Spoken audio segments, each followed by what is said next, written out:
Hi, my name is Lauren Castellino, and I'm the principal researcher in this investigation on the funding struggles of racialized climate justice activists and getting funding for their grassroots activism, projects, and nonprofit organizations. I co-lead Regenesis, a community environmental organization with a focus on advocacy and service in local university chapters. So we do everything ranging from food justice, cycling, the circular economy, environmental education, habitat restoration, and much, much more. I'm also the founder of the Green Career Center, where we prepare underrepresented youth, specifically BIPOC, newcomers, and women for green careers.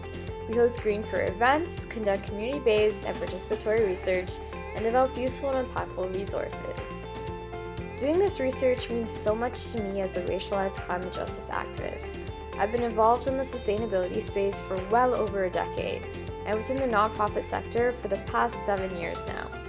What's really stood out to me in my journey is the lack of access to capital for not only young people, but racialized people.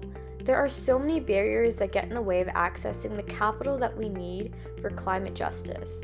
My first observation is that grant applications are way too complex and take so long. Having previous experience working in grassroots organizations, I've noticed that they take a significant amount of time and resources away from frontline work. Many racialized climate youth groups that are actually committing to getting work done don't have the time to dedicate to applying to grants and the burden that comes along with managing them. There are many systemic barriers, such as long commute times due to living in neighborhoods with affordable housing, that are just really far away from everything. To make the situation better, I would have eco-funders conduct a scan of local and existing eco-orgs to support and meet with them in person. They can then ask questions and get a sense of what's trying to be accomplished. I'd even suggest funders running focus groups with local eco-organizations that need access to mentorship and funding. This will ensure the efforts aren't duplicated and provide more equitable access to capital.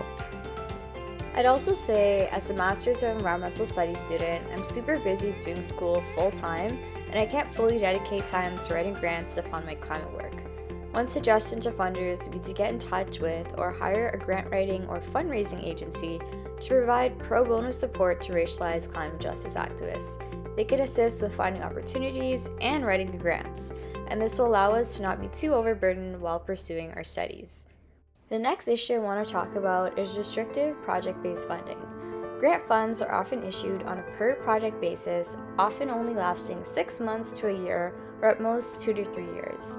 There are often strict categories as to how much of the budget can be spent on salaries and honorariums. Sometimes there are limitations to only spending a certain percentage in one area. For example, maximum of 25% of the grant can be spent on capital costs, or no more than 25% of the grant can be allocated to one area. A solution to this would be to have unrestricted long-term and multi-year funding. Let young, racialized climate justice activists use the funds for what they need, avoid strict budget categories and allocations, and be as flexible as possible. Racialized climate justice activists require funding that covers salaries, admin, and overhead.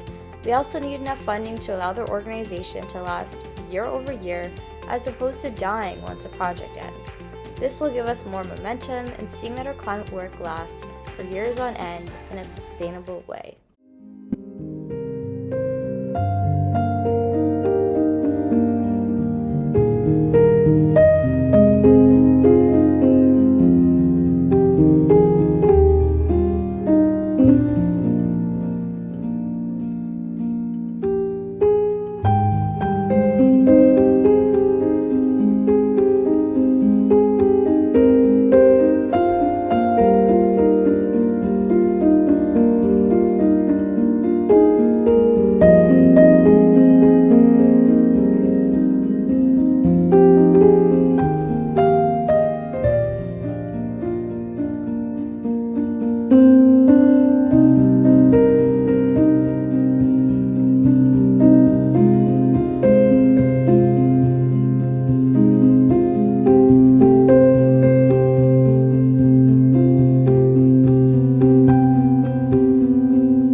My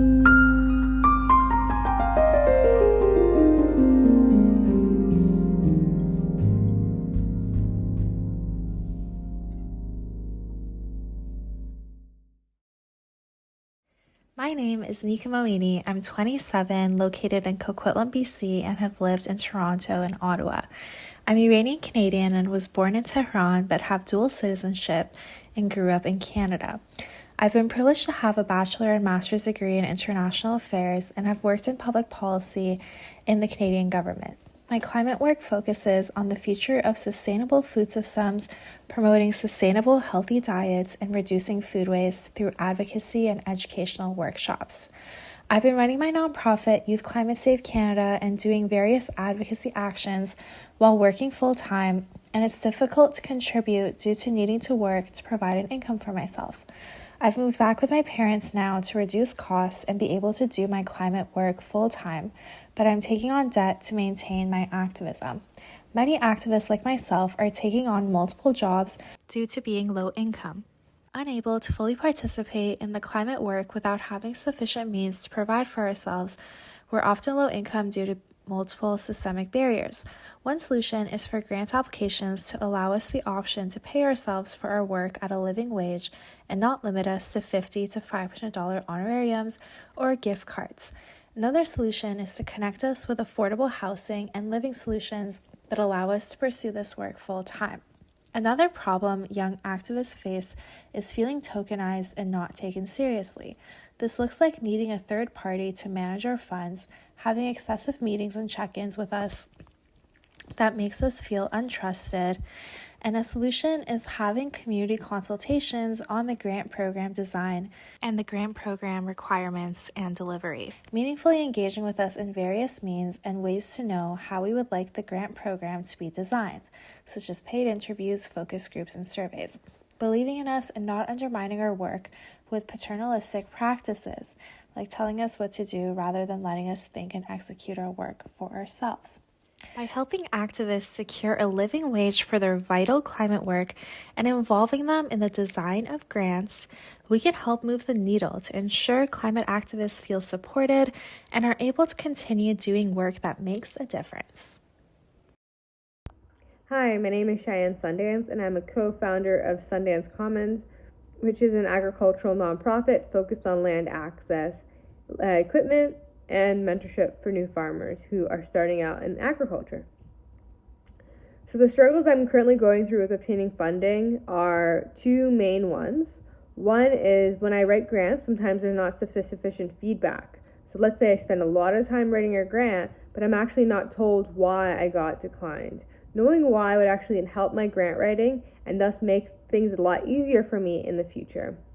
Another reason I have struggles sometimes with grant writing and obtaining funding is because of the matching required. Some grants require matching to, you can provide 40% of the funds and then the grant provides 60 or 50-50.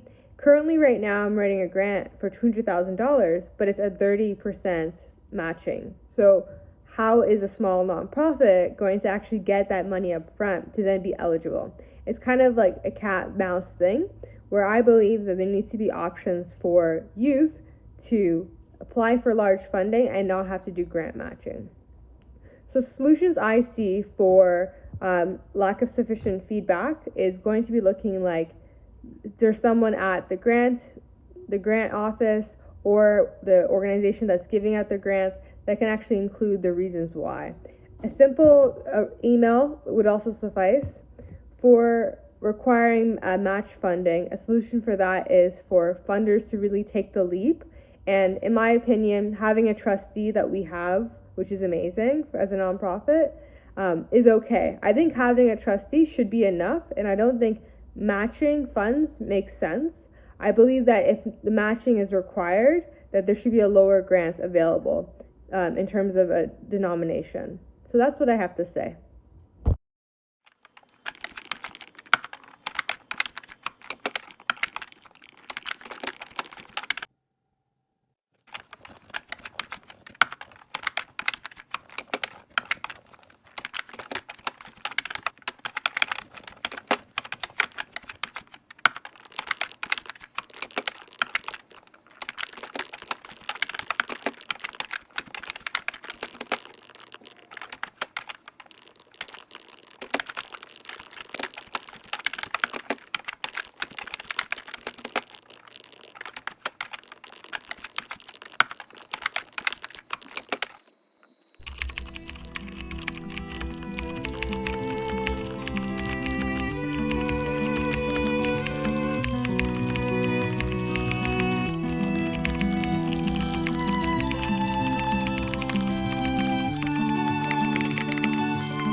My name is Natasha.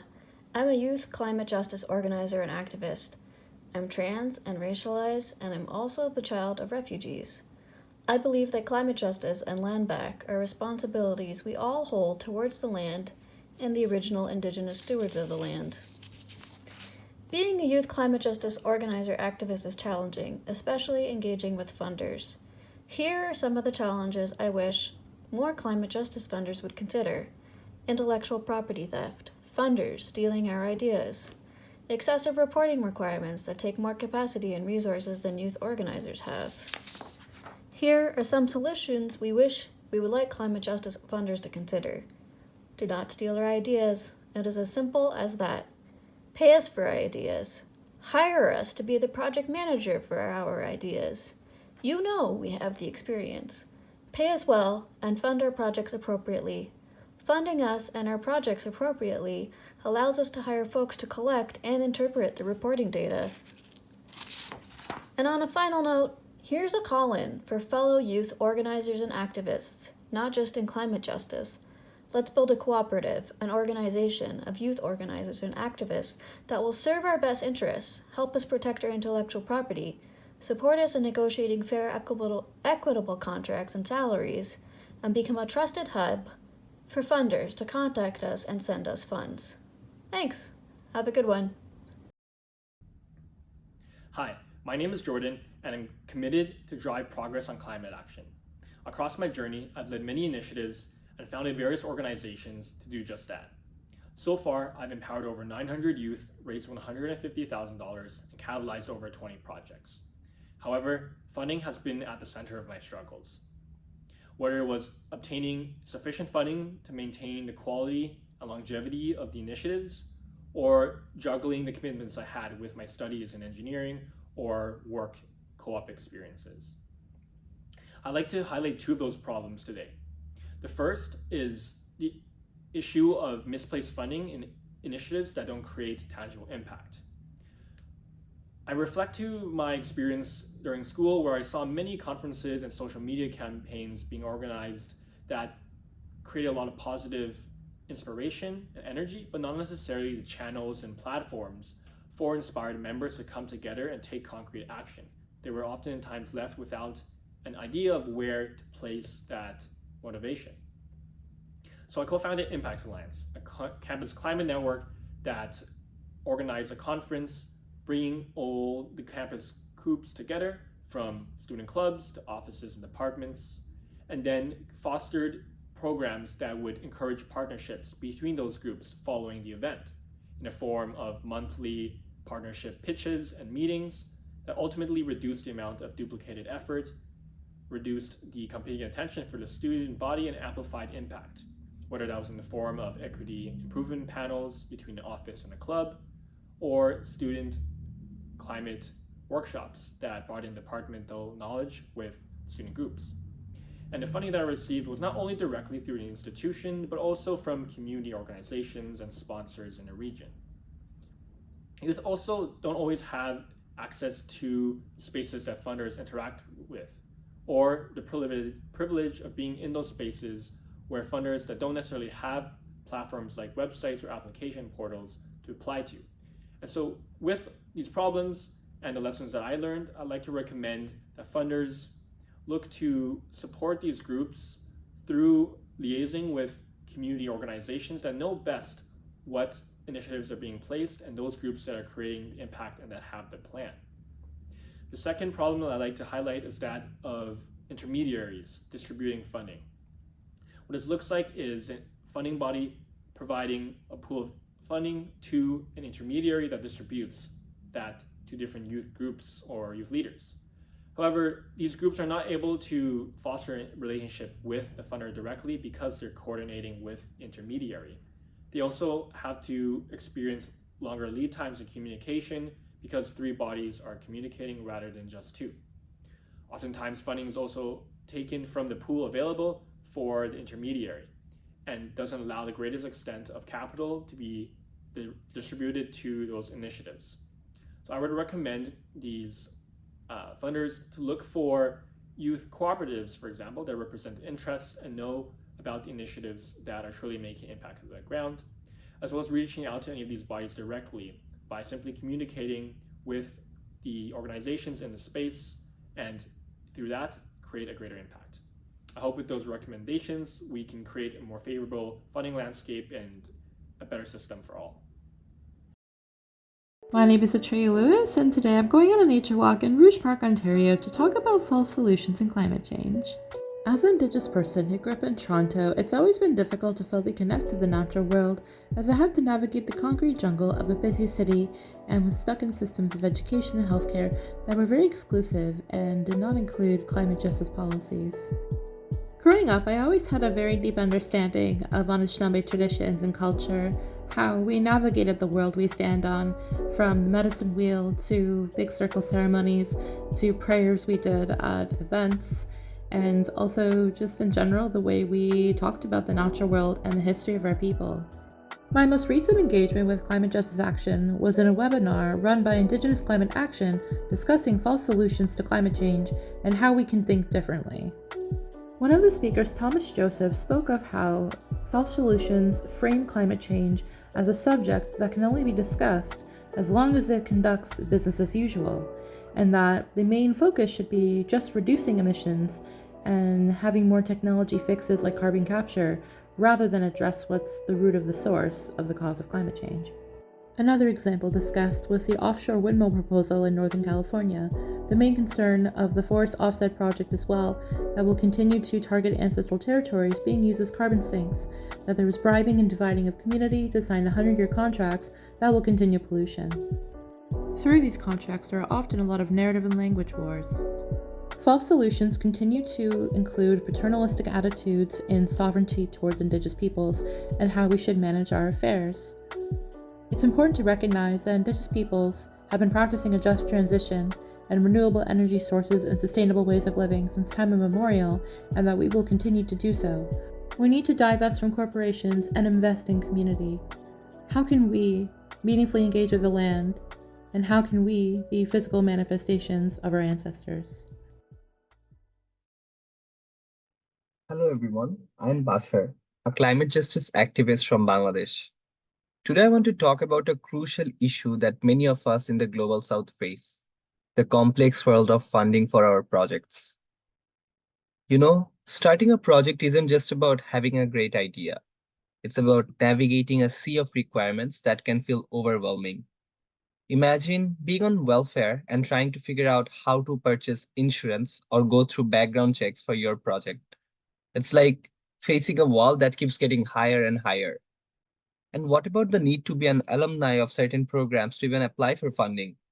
It's like being excluded for not knowing about a race that started without you. But there's a way forward. Imagine if funding agencies could step in, not just with funds, but with guidance, setting up calls, helping with those daunting tasks like insurance and background checks. That's not just support, that's empowering people with ideas, but limited resources. And then there's the hurdle of organizational requirements for grassroots groups. Procuring audited financial statements is a Herculean task, costing thousands of dollars, money that should be going into the project itself. We need a system that understands these challenges, one that adapts to the realities we face. A system that sees funding not as a gatekeeper, but as a facilitator of change. Together, we can reshape this landscape. Let's work towards a world where every initiative gets a fair chance to thrive, regardless of its background or financial capacity. Thank you for listening, and let's keep pushing for a more inclusive and supportive funding world. Funding green projects can be pretty stressful, and that is because of the many limitations that we may find in this application process. We have so many responsibilities as we go on and show up in the activism or help mobilize our community organizing. We can also see that there is a lot in our plates. As we try to make a living wage or afford cities that have so much housing and food insecurity, we need to take a step back and think about how the work that we do connects with really having livable communities. And for that, we also need to have time to show up in solidarity. So how can we better fund green projects? So what we need for climate projects is more transparency with what funders are looking for and guaranteed funding that is based on delivery of projects.